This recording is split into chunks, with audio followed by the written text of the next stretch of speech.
성경 말씀은 여호수아 2장 22절 24절, 요한복음 20장 31절 말씀입니다. 여호수아 제2장.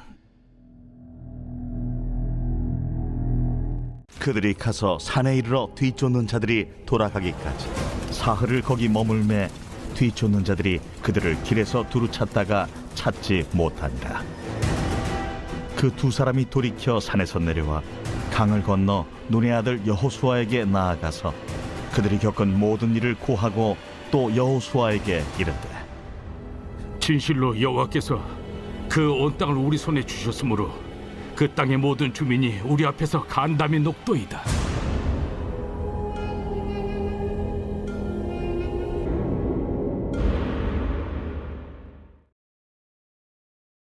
요한복음 제20장.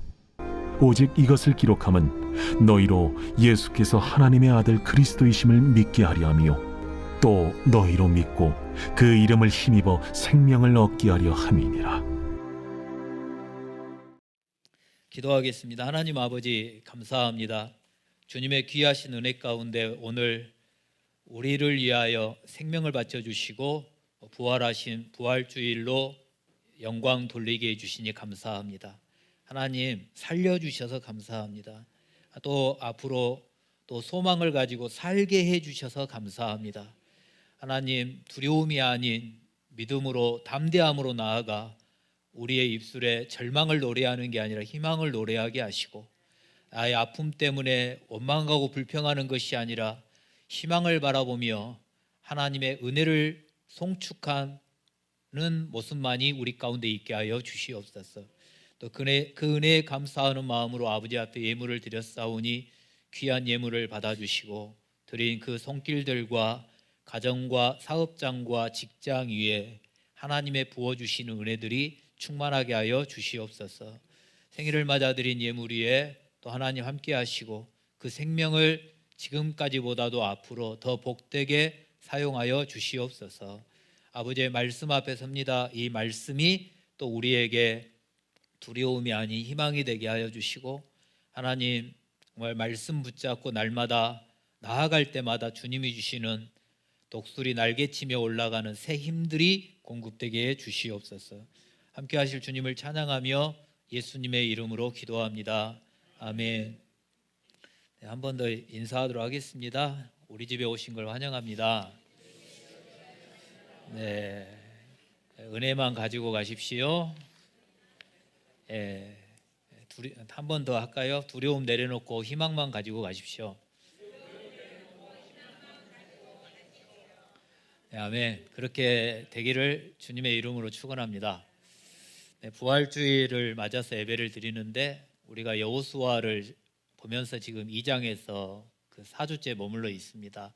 근데 2장에서 제가 키워드로 잡았던 게 선택인데 무엇을 선택하느냐? 두려움을 선택하느냐, 믿음을 선택하느냐. 지금까지 그걸 봤어요. 그리고 나합의 관점에서 그 부분을 보았는데요. 오늘은 두 정탐꾼들은 어땠을까? 그리고 이 두 정탐꾼들을 보낸 여호수아는, 그리고 그 두 정탐꾼을 보내고 있을 그의 가족들, 그리고 이스라엘 백성들은 어땠을까를 한번 제 나름대로 묵상을 해보았어요. 주보에 나와 있는 대로 두렵기는 매 한 가지다. 그러지 않겠어요? 여러분, 나합만 두렵고 여리고성 사람들만 두려운 게 아니라 지금 한 번도 와보지 않는 여리고 땅을 정탐해 들어온 두 정탐꾼들은 안 두려웠을까요? 잘못하면 나합 집에서 붙잡힐 뻔했고, 지금은 산속에 들어가서 3일 동안 숨어 있는 그 상황 속에 그 두 사람에게는 두려움이 없었을까요? 정탐꾼으로 가면서 식량을 얼마나 가지고 갔을까요? 산속에 숨어서 움직이면 발각될 게 두려운데 그러면 3일 동안 굶주리면서 견뎠다고 한번 생각을 해보세요. 3일 동안 못 먹었어요. 그런 곳에서 오는 그 두려움, 정말 들키지는 않을까? 발각되면 어쩌지? 정말 내가 무사히 저 요단강을 건너서 우리 가족들이 있는 곳으로 다시 돌아갈 수 있을까? 거기에 대한 두려움이 분명히 있었을 것 같고, 또 보낸 여호수아는 어떻게 했어요? 아무리 주님께서 강하고 담대해라, 두려워하지 말아라, 놀라지 말아라, 내가 너와 함께 할 거야, 그렇게 말씀하셔서 믿음으로 보냈다고 해도 여러분, 두려움과 믿음은 같이 가요. 똑같이 간다고. 거기에서 내가 어느 쪽에 더 힘을 주느냐에 따라 달라지는 거거든요. 그럼 여호수아도 믿음으로는 보냈지만은 돌아올 때까지는 정말 어떻게 정탐 잘하고 있을까? 발각되지는 않았을까? 붙잡히지는 않았을까? 살아있을까? 살아도 돌아올까? 여러분, 이거에 대한 두려움이 여호수아에게도 분명히 있었을 것이고, 그리고 이 두 정탐꾼들이 가정이 있겠잖아요. 그럼 결혼을 했다 그러면 처자식이 기다리고 있을 것이고, 그 처자식들이 얼마나 걱정을 하고 있겠어요. 우리 남편이, 우리 아버지가 살아서 돌아올까? 붙잡혔으면 어떻게 되셨을까? 살아있을까? 여기에 대한 두려움은 분명히 있었을 것 같아요. 그리고 이스라엘 백성들은 나는 안 가서 다행이야, 여러분, 그러고만 있을까요? 과연 그들도 마찬가지 아니겠어요? 그들이 돌아온다면 나쁜 소식을 가지고 올까? 좋은 소식을 가지고 올까? 거기에 대한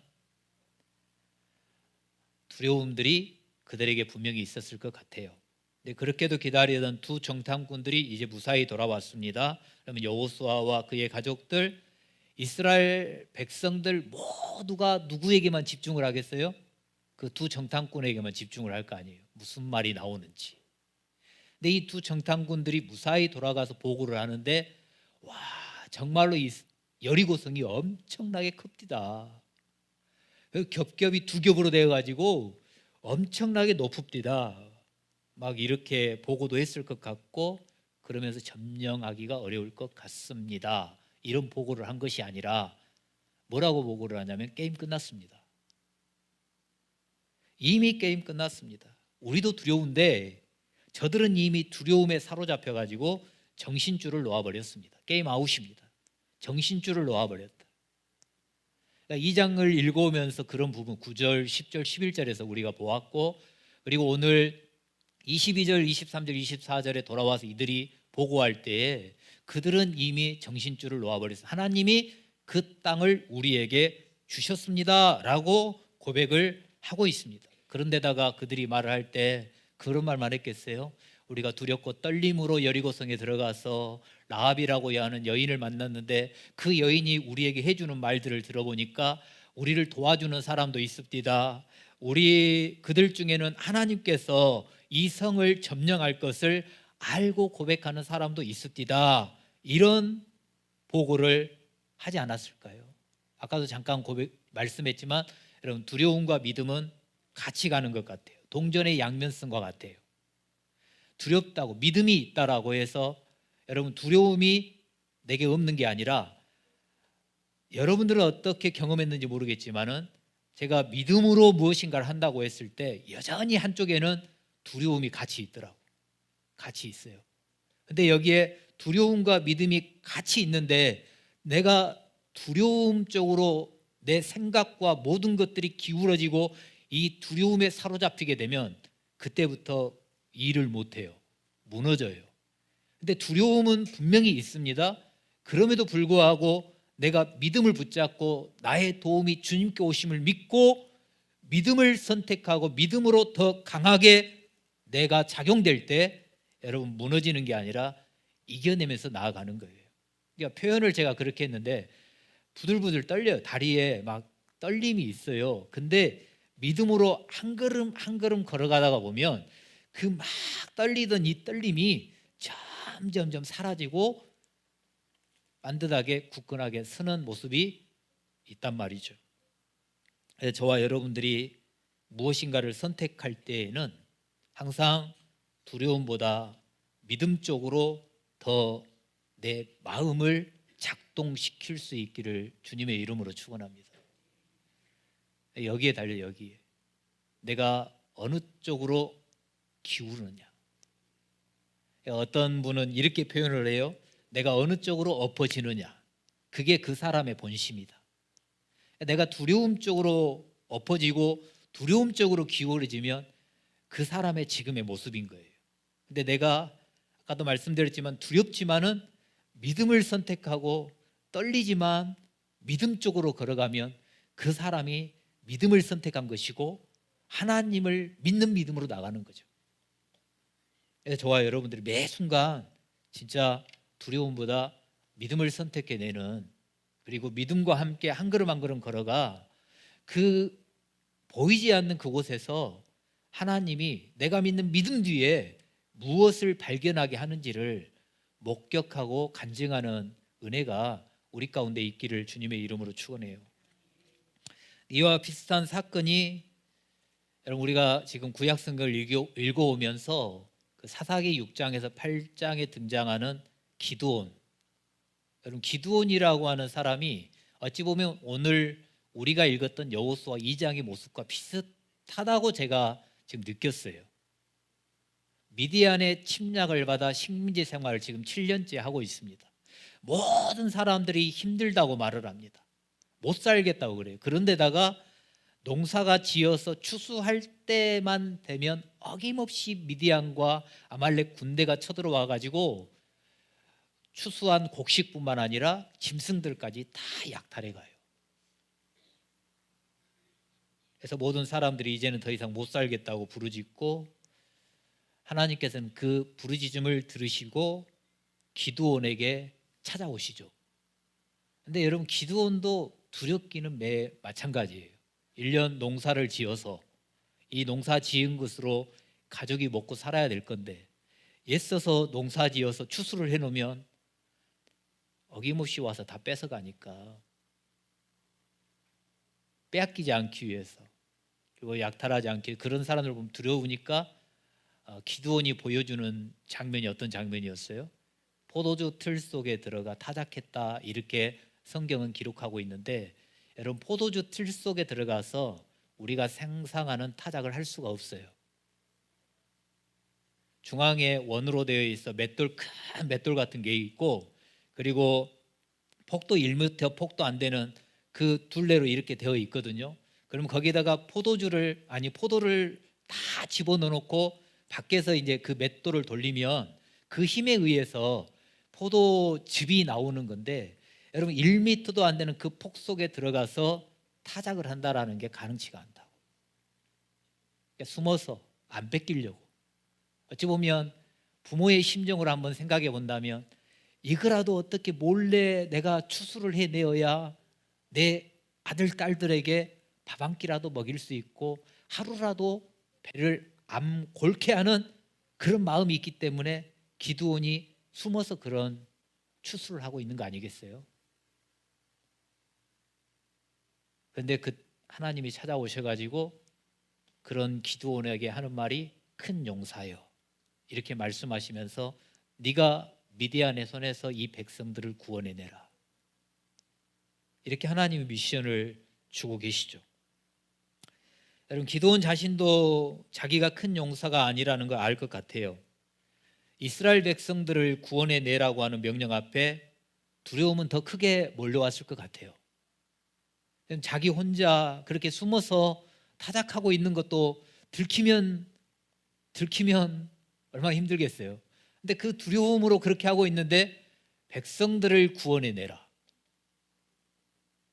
그래서 그 명령을 받은 기드온이 하나님 앞에 표징을 구하지 않습니까? 양틀 뭉치 하나를 갖다 놓고 하나님이 양틀 뭉치에만 이슬이 맺히게 해 주십시오. 또 하루 지나고 나서는 그러면 이 양틀 뭉치 말고 주변에만 이슬이 좀 있게 해 주십시오. 그런 표징을 구해요. 얼마나 두렵고 떨렸으면 하나님을 시험하듯이 정말로 내가 큰 용사라고요? 내가 미디안에서 우리 백성들을 구원해낼 수 있다고요? 하나님 그런 표징 좀 보여주세요. 그렇게 하면서 이제 군사를 모집을 하는데 32,000명이 모였어요. 숫자가 32,000명이라는 숫자가 많잖아요. 그럼에도 불구하고 전쟁을 하게 된다 그러면 숫자가 더 많으면 좋겠지 않겠습니까? 근데 하나님께서는 32,000명이 많다고 두려움에 떠는 사람들을 돌려보내라고 하는데 세상에 싸움으로 가니까 안 가야 되잖아요. 근데 거기에 22,000명이 다 가버리네. 10,000명밖에 안 남았어요. 근데 하나님이 또 찾아오셔가지고 뭐라 그러면 야, 10,000명도 많다. 그래서 말씀에 순종해서 남은 사람이 300명. 300명으로 뭐라 할 수 있겠어요? 싸우러 가야 돼. 전쟁하러 가야 되는데. 벌벌벌 떨리는 두려움에 여러분 300명을 데리고 하나님이 싸우라는 거야, 죽으라는 거야, 이런 마음이 들지 않았겠어요? 근데 그렇게 두려운 기드온에게 하나님이 또 하시는 말씀이 뭐냐면 야, 그렇게도 두렵냐? 기드온아, 그렇게도 두렵냐? 그럼 오늘 밤에 네 부와 부라를 데리고 미디안 진영에 한번 들어가 봐. 다 조용히 정탐을 하고 와봐. 그래서 부라와 함께 미디안 진영으로 들어가서 이렇게 조용히 정탐을 하는데 그 미디안 군사들이 이야기하는 이야기를 듣잖아요. 꿈 이야기를 듣는데 어떤 꿈 이야기를 듣냐면 보리떡 한 덩이, 내가 어제 꿈을 꿨는데 이 보리떡 한 덩이가 굴러 우리 진영으로 들어오더라. 근데 이 보리떡 한 덩어리는 기드온의 칼이야. 세상에 미디안의 군사들이 지네들 입으로 고백하는 게 뭐냐면 그 기드온의 칼에 우리 미디안 군대가 다 전멸할 것 같아. 우리가 죽을 것 같아. 하나님이 미디안을 그의 손에 넘겼느니라. 여러분, 이게 기드온이 고백하는 게 아니라 미디안 군사들이 고백하는 거예요. 자기들이 꾼 꿈을 이야기하면서 기드온의 칼, 하나님이 우리 미디안을 그의 손에 넘겼다, 이렇게 말을 해요. 그 말을 듣고 기드온이 어찌 보면 두려움이 떠나갔는지 돌아와가지고 이스라엘 백성들에게 일어나라, 여호와께서 미디안을 너희 손에 넘겨주셨느니라, 이렇게 고백을 하고 전쟁을 하면서 이겨내죠. 마치 두 정탐꾼들이 정탐 보고하는 내용과 같지 않아요? 하나님이 이미 그 땅을 우리 손에 넘겨주셨다라고 고백하는 두 정탐꾼의 고백과 같이 하나님이 미디안 땅을 우리들에게 넘겨주셨습니다, 이렇게 고백하는 것이 동일하게 느껴졌어요. 그러면서 아까도 말씀을 드렸지만 두려움이 나에게 강하게 작용하면 여러분 무너져요. 그러나 믿음이 강하게 작용하면 담대하게 이겨내요. 그렇기 때문에 여러분, 두려움 없는 사람 없어요. 아무리 강심장이라 할지라도 두려움은 있어요. 그러나 그 두려움이 있을 때 그 두려움에 사로잡히면 진짜 머리가 하얘지면서 아무것도 못해요.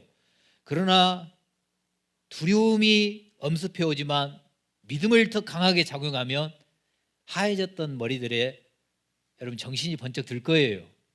그러면서 하나님이 가르쳐 주시는 지혜가 그때부터 나를 통하여 나오게 될 거라고요. 그렇기 때문에 힘들고 어렵고 믿음이 꼭 희망 고문시키는 것 같고 좀 우리를 좀 이렇게 허황되게 만드는 것 같은 단어처럼 느껴질지 모르겠지만 우리가 하나님을 믿는데 믿음이 그런 식으로 되게 느껴진다면 어찌 우리가 믿음을 말할 수가 있겠으며 우리가 어찌 믿음으로 살겠으며 그 믿음이 우리를 어찌 이겨내게 만들 수 있겠냐, 그 말이에요. 내가 주님을 믿는 사람이 맞다면 두려움 앞에 무릎 꿇어버리고 두려움 앞에 나 못해 라고 엎드려 버리는 것이 아니라 거기에서 일어나서 믿음을 바라보며 나아가는 그런 은혜가 우리에게 있어야죠. 오늘 부활주의를 지키면서 십자가와 부활, 이걸 이렇게 한번 놓고 묵상해 봤어요. 그래서 십자가를 볼 때에는 두려움, 그리고 부활을 보았을 때는 희망, 이렇게 이제 한번 제가 이제 묵상해 봤는데, 여러분 십자가는 그 당시에 사형수를 죽이는 사형틀이에요. 그러면 십자가에 내가 못 박혀 죽는다라는 것은 가문의 수치일 것 같아요. 우리 가문에 사형수가 지금 나타난 거잖아요. 모욕적인 거예요. 저주라고 표현을 하고 조롱이라고 표현을 합니다. 그리고 예수님은 십자가에 죽으실 때에 겉옷이 4조각으로 쪼개지고 속옷은 제비 뽑아서 가져가고 알몸처럼 십자가에 매달렸습니다. 근데 십자가는 저주와 모욕뿐만 아니라 어찌 보면 두려움과 무서움의 상징이었을 것 같아요. 그리고 하나님께서 성경에 언약하신 말씀을 이루기 위함이지만 예수님도 그 길을 가기 위해 이 땅에 오셨지만은 십자가의 길을 가는 것이 두렵고 괴로웠어요. 이거는 성경에서 예수님이 그렇게 말씀해요. 요한복음 13장에 세족식을 하잖아요. 근데 세족식을 하시면서 요한복음 13장 21절에 예수님께서 괴로워하셨다, 마음에 괴로움이 있었다라고 고백을 합니다. 괴로웠어요. 그리고 기도하실 때 원하면 이 잔을 옮겨달라고 기도하던 예수님의 모습을 상상해 보면 여러분, 두렵고 떨림이, 무서움이 예수님에게도 있었다라고 볼 수 있잖아요. 그리고 예수님 주변에 있었던 사람들, 12제자, 또 다른 제자들, 그리고 예수님이 병 고쳐주심, 죽은 자를 살리신 것, 표징, 이런 것들을 보고 따랐던 모든 사람들, 예수님이 십자가의 길을 가기 전에는 예수님을 추앙하며 왕이 되기를 바라며 그렇게도 예수님을 높였던 모든 사람들이 예수님이 십자가를 질 때에는 떠났어요. 12제자들도 떠났어요. 다른 사람은 다 떠날지언정 나는 떠나지 않겠다고 했던 베드로는 저 멀찍이서 구경만 하고 있고, 그리고 계집종 앞에서 예수님을 모른다고 부인했어요.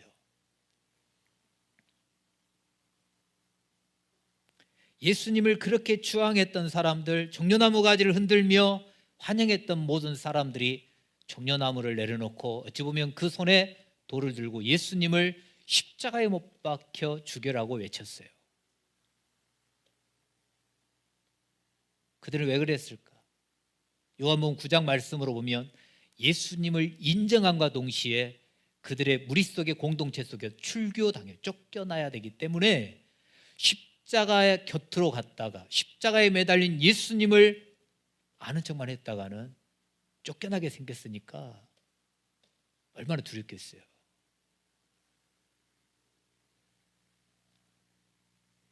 그래서 다 떠나갔어요.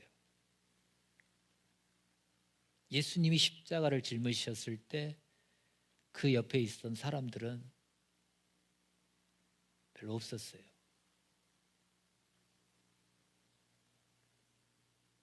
십자가가 두려워서 멀찍이 떠나가는데, 근데 이번 주 새벽 예배 때 요한복음을 이렇게 보면서 그 표현이 제 눈에 이제 들어왔는데, 떠나가는 사람들이 있는데 예수의 십자가 곁에는, 떠나가고 멀찍이서 구경하는데 예수의 십자가 곁에는, 이 단어가 요한복음 19장 26절에 기록이 되어 있더라고요. 그래서 다른 사람들은 다 떠났는데 예수의 어머니 마리아와 막달라 마리와 이모와 여인들 4명과 또 다른 제자 사도 요한, 이 사람들이 십자가 곁에 있는 것을 보았습니다. 그래서 여러분, 십자가의 길, 사람들이 다 힘들게 말합니다. 근데 여러분, 십자가는 제 표현으로 제가 이렇게 표현해 보면 십자가는 밭에 감추인 보화와 같습니다. 겉에 보여지는 십자가는 사람들이 저주라 그러고 모욕이라 그러고 사형수의 틀이라 그러고 그렇게 유장되어 있습니다. 그러나 그 십자가 속에 감추어진 진실은 그 십자가를 통과해야만이 생명이 있고 영광이 있기 때문에 그 십자가 속에 생명이라고 하는 이 희망이 감추어져 있습니다. 이 십자가를 넘어서 버리면 생명이라고 하는 희망을 바라볼 수가 없습니다. 그렇기 때문에 십자가는 밭에 감추어진 보화와 같고, 그 십자가를 묵상하면서 십자가의 은혜를 깨달은 사람은 밭에 감추어진 진주를 얻은 사람과 똑같습니다.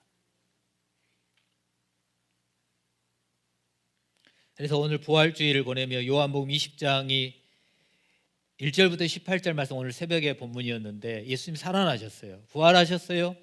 근데 그런 부분들 다 놔두고 요한복음 오늘 20장 31절 말씀을 보았는데 모든 것들을 다 기록했어요. 이것을 기록한 것은 그를 믿고 예수를 믿고 그 이름을 힘입어 생명을 얻게 하려 합니다.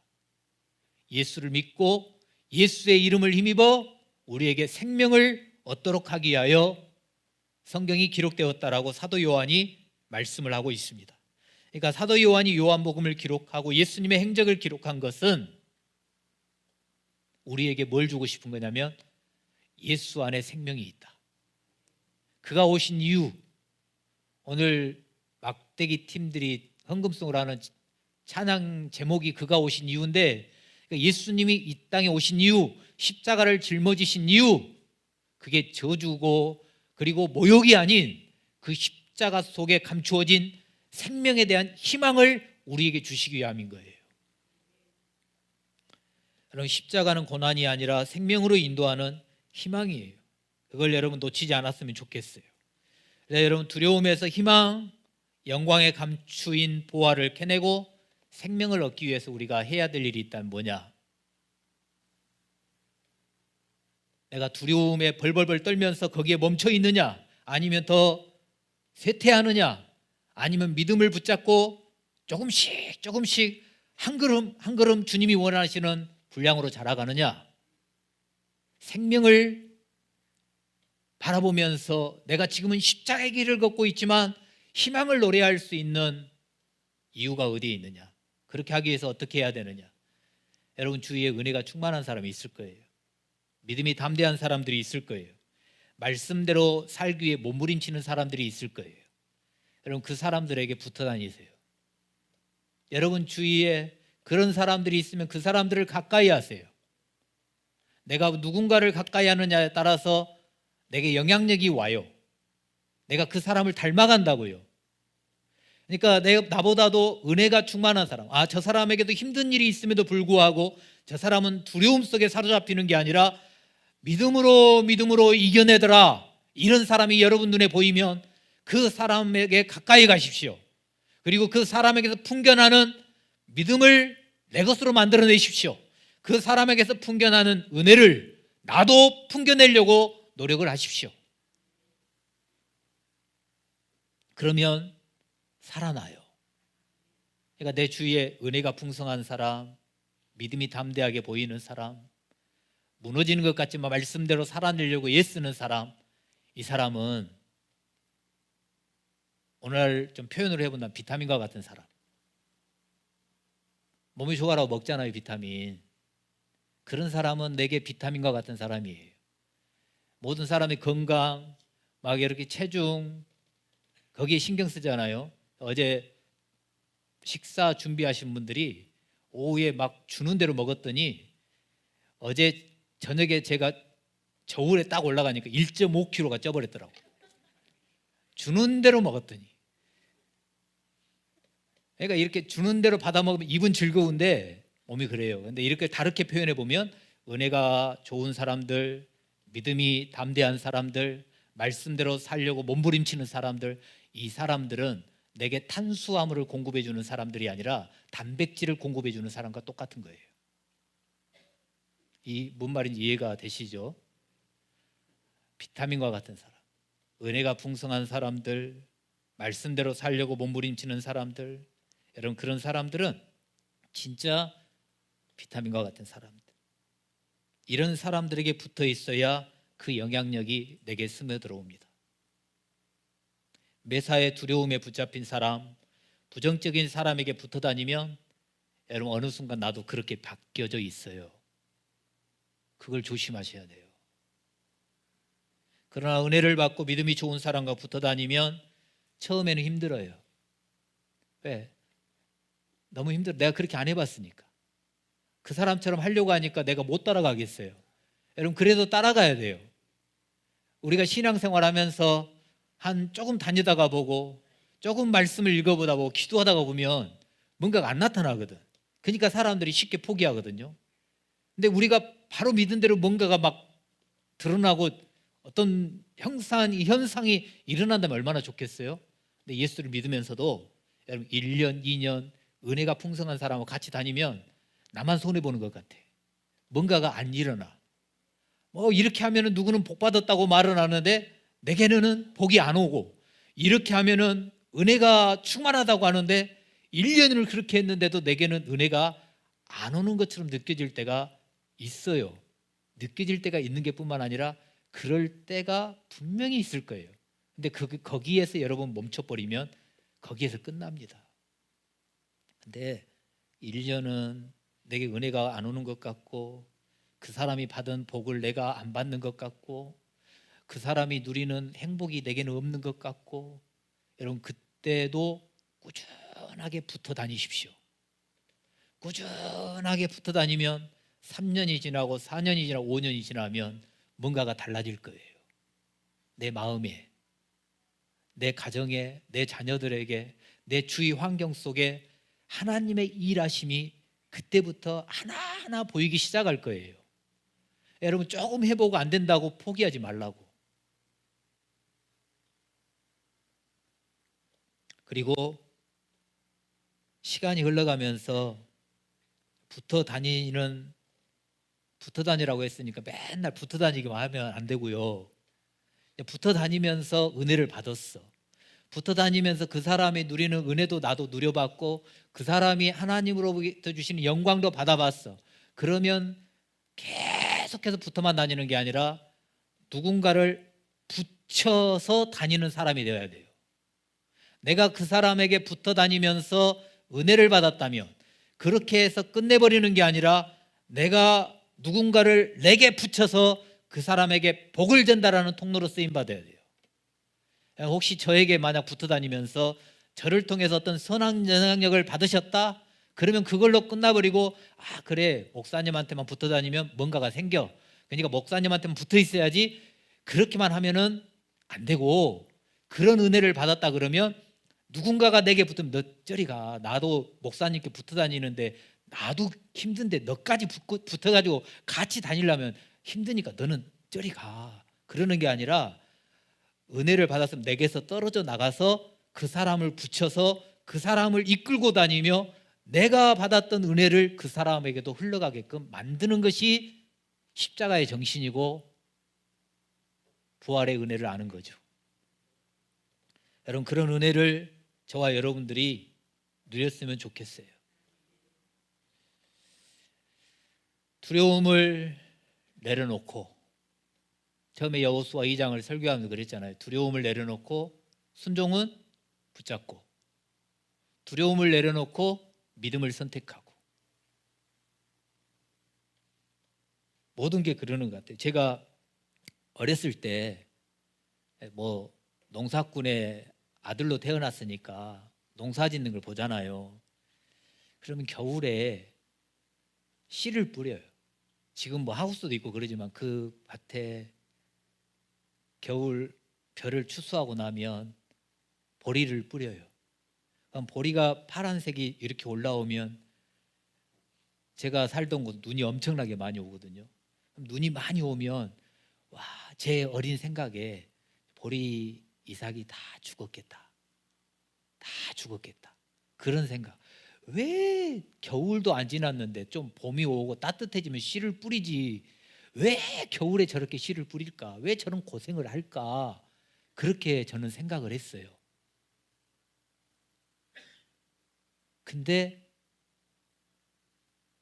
봄이 되면 그 눈 속에 묻혀져 있던 보리들이 다 살아서 올라와 있더라고.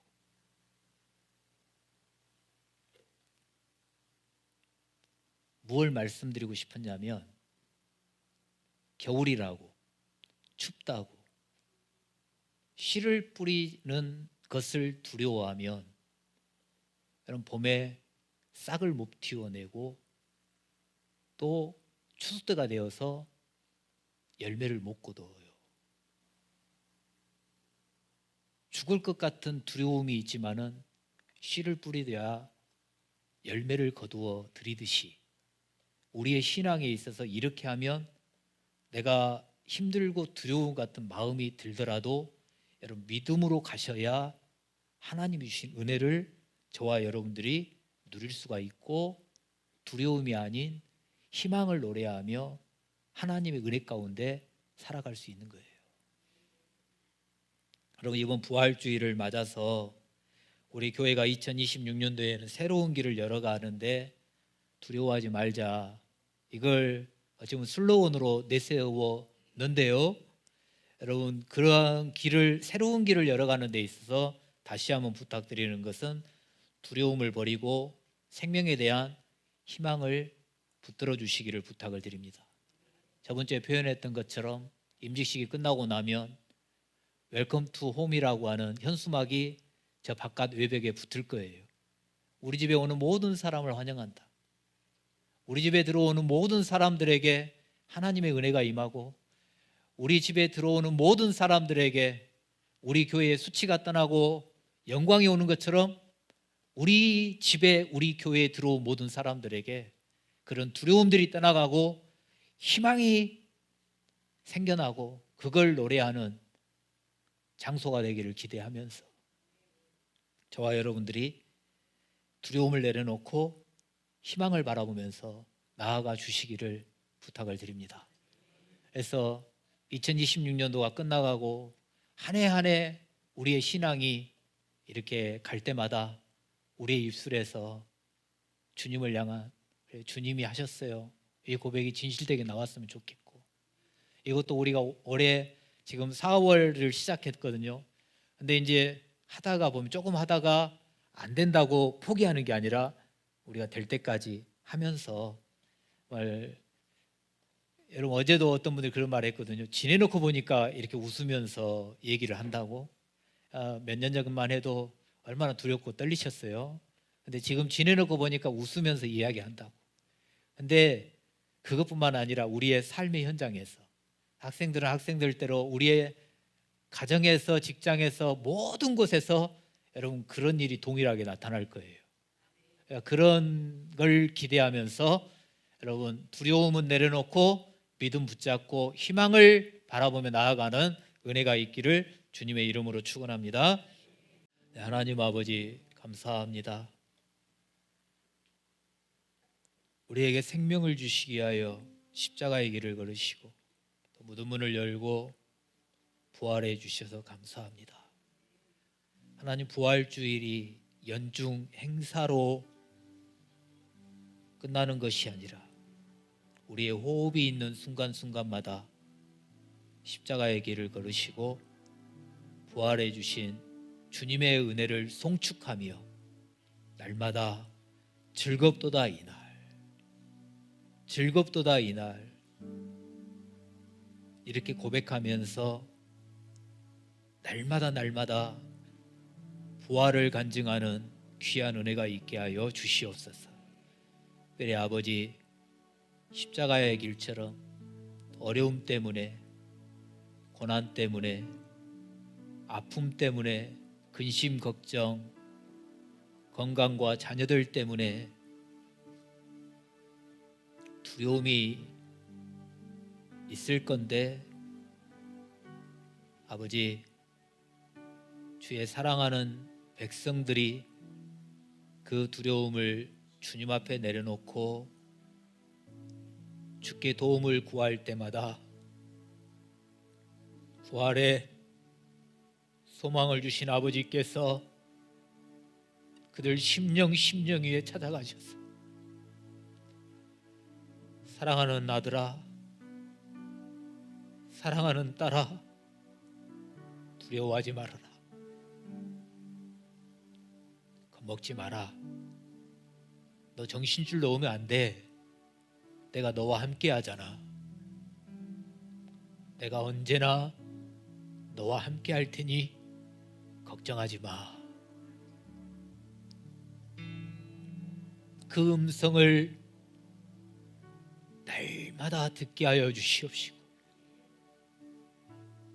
그 음성을 그의 입술로 고백해 낼 때마다 그 믿음의 고백으로 두려움을 떨쳐 이겨내며